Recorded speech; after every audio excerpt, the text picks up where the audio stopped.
بسم اللہ الرحمن الرحیم. میں ڈاکٹر اقرار احمد، کنسلٹنٹ انڈوکرینالوجسٹ لیڈر ہاسپٹل. آج شوگر کے مریضوں کو کچھ مفید مشورہ ریگارڈنگ رمضان دینا چاہتا ہوں کہ وہ اپنے شوگر کو کیسے ڈیورنگ رمضان ٹیک کیئر کر سکتے ہیں.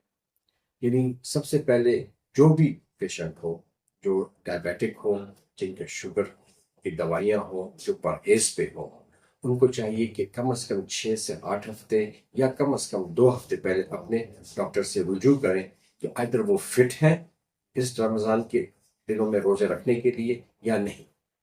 کیونکہ ہم سب ایز اے مسلم چاہتے ہیں کہ اپنے بہت سے چیزوں پہ یعنی ہم اس رمضان سے زیادہ زیادہ فائدہ حاصل کر سکتے ہیں، ان کی نیکیاں ہماری ڈبل ہو جاتی ہیں اور ہم ایک ہیلدی لائف سٹائل ان 30 دنوں میں گزار سکیں.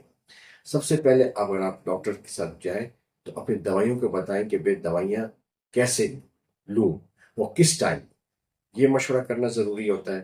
سیکنڈ، میں اپنے ڈائٹ کا کیسے خیال رکھوں. بعض لوگوں کا خیال ہوتا ہے کہ بھئی جیسے میں نے پورا دن کچھ نہیں کھایا تو مجھے افطاری کے ٹائم میں بہت کھا لوں تو مجھے کچھ نہیں کہے گا.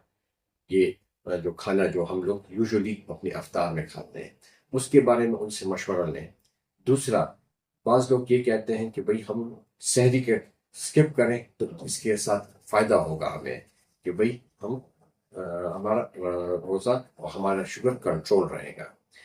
صرف یہ ہے کہ آپ کی ماڈیفیکیشن آف ڈرگس، یعنی آپ کی جو دوائیاں ہیں وہ ماڈیفائی ہوں. آپ کو اپنے خوراک کے بارے میں تعلیم دی جائے آپ کے معالج کی طرف سے. ہاں، اپنے شوگر خود چیک کریں. جیسے آپ کو ڈیورنگ روزے کی حالت میں آپ کو اگر محسوس ہوتا ہے کہ آپ کی ڈیزینس، آپ کو بے ہوشی کے علامات آ رہے ہیں تو آپ اپنے فوراً شوگر چیک کریں.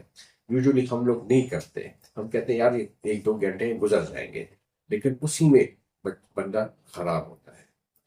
اس میں ہم نے کیٹیگرائز کیا ہوا ہے اپنے پیشنٹس کو. جیسے ٹائپ 1 وہ ہوتے ہیں جو انسولین پہ ڈیپینڈنٹ ہوتے ہیں، تو ان کو چاہیے کہ وہ روزے نہ رکھیں، اور اگر رکھیں تو اسٹرکٹ اپنے ہیلتھ کیئر پروفیشنل یعنی جو ڈاکٹر ہے اس کی ہدایات کے مطابق رکھیں. دوسری، وہ لوگ جن کو شوگر کی وجہ سے مختلف کمپلیکیشنز ہیں، جیسے آنکھ کا مسئلہ، گردوں کا مسئلہ، دل کا مسئلہ، وہ ضرور خیال رکھیں کہ بھئی روزے ان کے لیے نہیں ہیں، بلکہ ان کو چاہیے کہ اپنے ڈاکٹر سے مشورہ کریں. اگر وہ اجازت دیں تو آگے کی طرف چلیں، نہیں ادھر ہی روزے کی سوچنا چھوڑ دیں، اس کی جگہ جو فدیہ ہے وہ دیں. اینڈ میں کچھ چیزیں ہیں جیسے لیولز ہیں. جیسے اگر آپ شوگر کا لیول چیک کرتے ہیں، اگر وہ 70 سے کم ہے تو آپ کو فوراً 70 سے کم ہے تو آپ کو فوراً روزہ توڑ دینا چاہیے. آپ کا شوگر کا لیول 300-400 کے درمیان چل رہا ہے، آپ کو پھر بھی روزہ توڑ دینا چاہیے. ایک تو یہ. دوسرے یہ ہے کہ آپ کو سحری اور افطاری کے درمیان زیادہ سے زیادہ پانی پیئیں، اپنی ہائیڈریشن کو وہ کریں. تیسرا، تلی ہوئی چیزوں سے پرہیز کریں. اگر آپ نے جو چیز تل جاتی ہے تو اس کا گلائسیمک انڈیکس بہت اوپر چلا جاتا ہے. تو جب آپ اس کی جگہ پہ فریش چیزیں کھائیں، جیسے فروٹس ہو گئے، دہی بھلے ہو گئے، چاٹ ہو گئے، اس طرح کی چیزیں لے جائیں. پھر اپنی دوائیوں کی ماڈیفیکیشن، جو دوائیاں آپ کے شوگر کو ایک دم کم کرتی ہیں ان کو افطاری کے ٹائم پہ لے جائیں، اور جو نہیں کرتی ان کو سحری کی طرف لے جائیں. وہ اسی میں اپنے ڈاکٹر سے مشورہ کریں.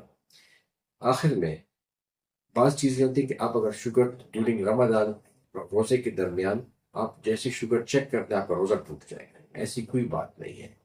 آپ آرام سے اپنا شوگر چیک کریں، کیونکہ آپ کچھ لے تو نہیں رہے ہیں منہ کے راستے. تو اس میں مختلف لوگ علماء کا بھی وہ ہے کہ بھئی سٹانس ہے کہ بھئی آپ کا روزہ اس سے ٹوٹے گا نہیں. اس سے آگے کی طرف اگر چلیں تو اگر میرا میسج یہ ہے کہ بھئی اگر آپ صحیح طریقے سے اپنا رمضان 30 دن گزارنا چاہتے ہیں تو ان 30 دنوں کے لیے آپ کو ڈاکٹر سے مشورہ کرنا چاہیے. یہ مت سمجھیں کہ آپ 30 دن پورے کر لیں گے. آپ 15 دن بھی روزے رکھ لیں تو یہ بہت بڑی بات ہے. آپ اس کو دل پہ مت لیں، کیونکہ اسلام میں ہر چیز کی چھوٹ ہے اکارڈنگ ٹو ان کے جو لاس کے مطابق. تو ہمیں ان کو فالو کرنا چاہیے. اللہ کی جو ہدایات ہیں ان کو فالو کریں، اور اپنا آنے والا رمضان انشاءاللہ جو میرے خیال میں تو موسم اس پاکستان میں بہت اچھا ہوگا، اور اگر آپ تھوڑا سا اپنا خیال رکھ لیں تو آپ یہ 30 دن بہت آرام سے گزار سکتے ہیں. Wish you healthy and good Ramzan. Thank you.